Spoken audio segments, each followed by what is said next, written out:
നമസ്കാരം. ADM നവീൻ ബാബുവിൻ്റെ മരണത്തിലെ ദുരൂഹതകൾ നീക്കണം എന്നാവശ്യപ്പെട്ടുകൊണ്ട് അതിന് CBI അന്വേഷണം വേണം എന്നുള്ള ഒരു ഹർജിയുമായി നവീൻ ബാബുവിൻ്റെ ഭാര്യ മഞ്ജുഷയും കുടുംബവും ബഹുമാനപ്പെട്ട ഹൈക്കോടതിയിൽ ഒരു ഹർജി സമർപ്പിക്കുകയുണ്ടായി. ഇന്നലെ ഉച്ചകഴിഞ്ഞ ആദ്യത്തെ കേസായാണ് ബഹുമാനപ്പെട്ട ഹൈക്കോടതി ഈ കേസ് വിളിച്ചത്. കേരള പോലീസിൻ്റെ സ്പെഷ്യൽ ഇൻവെസ്റ്റിഗേഷൻ ടീം അന്വേഷിച്ചാൽ നവീൻ ബാബുവിൻ്റെ ദുരൂഹതകൾ ഒന്നും തന്നെ പുറത്തു വരില്ല എന്നും അതുകൊണ്ട് ഇത് CBI അന്വേഷിക്കണം എന്നുള്ളതായിരുന്നു കുടുംബത്തിൻ്റെ ആവശ്യം.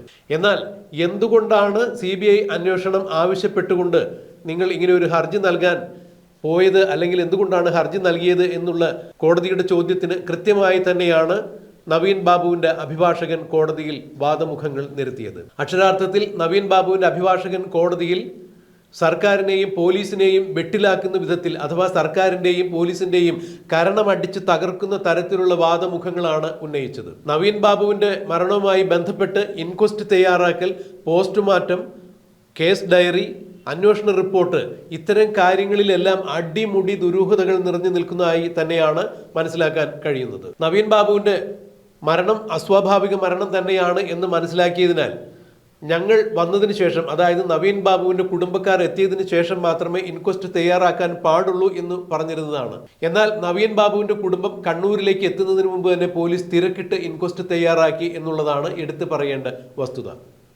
ഈ ഇൻക്വസ്റ്റ് റിപ്പോർട്ടിൽ നവീൻ ബാബുവിൻ്റെ അടിവസ്ത്രം രക്തത്തിൽ കുതിർന്നിരുന്നു എന്ന് പറയുമ്പോൾ പോസ്റ്റ്മോർട്ടം റിപ്പോർട്ടിൽ ഈ ഒരു വിവരങ്ങളൊന്നും തന്നെ രേഖപ്പെടുത്തിയിട്ടില്ല. മാത്രമല്ല, പോസ്റ്റ്മോർട്ടം റിപ്പോർട്ടിൽ നവീൻ ബാബുവിന് ആന്തരികമായോ ബാഹ്യമായോ യാതൊരു തരത്തിലുള്ള മുറിവുമില്ല എന്ന് പറയുന്നു. ശരീരത്തിൽ മറ്റു പാടുകളൊന്നും കണ്ടിട്ടില്ല. പോസ്റ്റ്മോർട്ടം ചെയ്ത ഡോക്ടറും CPM-ന്റെ അടുത്ത പ്രവർത്തകൻ തന്നെയാണ്. അദ്ദേഹം ചെറുപ്പകാലം മുതൽ CPM-ന് വേണ്ടി പ്രവർത്തിക്കുന്ന ആൾ തന്നെയാണ്. CPM-ന്റെ വിദ്യാർത്ഥി പ്രസ്ഥാനങ്ങളിലൂടെ എല്ലാം വളർന്നു വന്ന ആൾ തന്നെയാണ്. മാത്രമല്ല, പരിയാരം മെഡിക്കൽ കോളേജിൽ ഒരു കാരണവശാലും നവീൻ ബാബുവിന്റെ മൃതദേഹം പോസ്റ്റ്മോർട്ടം ചെയ്യരുത് എന്ന് വീട്ടുകാർ കളക്ടറെ വിളിച്ചു പറഞ്ഞിട്ടുണ്ടായിരുന്നു. കണ്ണൂർ കളക്ടർ അരുൺ വിജയ് തത്വത്തിൽ അത് സമ്മതിച്ചതുമാണ്. എന്നാൽ നവീൻ ബാബുവിൻ്റെ കുടുംബം എത്തുന്നതിന് മുമ്പ് പരിയാരം മെഡിക്കൽ കോളേജിൽ തന്നെ പോസ്റ്റ്മോർട്ടം ചെയ്തു. എന്തുകൊണ്ടാണ് മെഡിക്കൽ കോളേജിൽ പോസ്റ്റ്മോർട്ടം ചെയ്യേണ്ട, പരിയാരം മെഡിക്കൽ കോളേജിൽ പോസ്റ്റ്മോർട്ടം ചെയ്യേണ്ട എന്ന് പറഞ്ഞത് എന്ന് കോടതിയുടെ ചോദ്യത്തിന്, നവീൻ ബാബു അഴിമതിക്കാരനാണ്, നവീൻ ബാബു 1 ലക്ഷം രൂപ, 98,500 രൂപ പ്രശാന്തൻ എന്ന് പറഞ്ഞ ഒരാൾക്ക് പെട്രോൾ പമ്പ് അനുവദിക്കുന്നതിന് NOC കൊടുക്കുന്നതിന് വേണ്ടി കൈക്കൂലി വാങ്ങിച്ചു എന്ന് പറയുകയുണ്ടായി.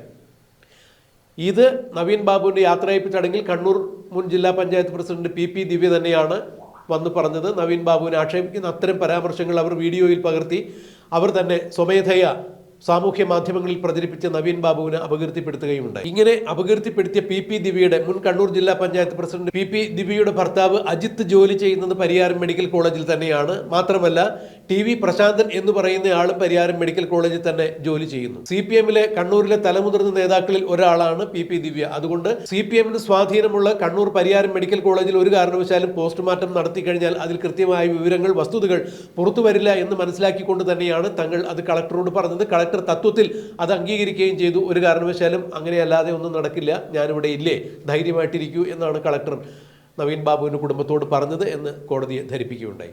മാത്രമല്ല, PP ദിവ്യയ്ക്ക് സ്വാധീനമുള്ള വ്യക്തി തന്നെയാണ് എന്ന് പറയുന്നതിന് ഒരു ഉദാഹരണം കൂടി വക്കീൽ ചൂണ്ടിക്കാണിക്കുകയുണ്ടായി.